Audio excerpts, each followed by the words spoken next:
L'histoire de l'atome retrace l'évolution des idées et des découvertes scientifiques qui ont permis de mieux comprendre la nature fondamentale de la matière. C'est une histoire qui illustre la curiosité humaine et les progrès de la science au fil du temps. L'histoire de l'atome commence dans les années 500 ans avant Jésus-Christ avec les philosophes grecs Démocrite et Aristote.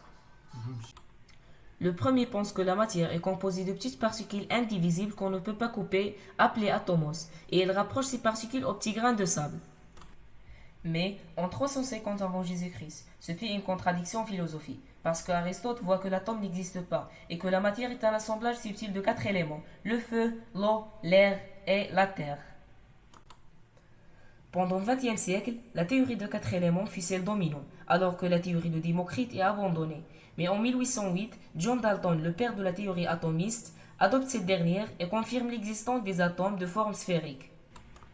Et en 1897, le physicien Joseph John Thomson suppose que l'atome est comme une pâte chargée positivement, qui en présente des électrons chargés négativement, et il bâtit ce modèle Podding. Cette conception de l'atome sera remise en cause plus tard par Ernest Rutherford en 1911, qui découvert que l'atome possède un noyau en son centre chargé positivement, autour duquel gravitent des électrons chargés négativement.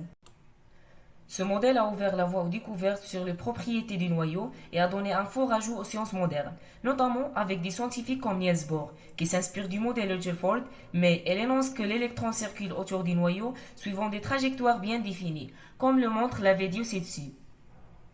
Puis, en 1927, Erwin Schrödinger établit un modèle probabiliste, c'est-à-dire qu'il est impossible de savoir où se trouvent les électrons à un instant donné.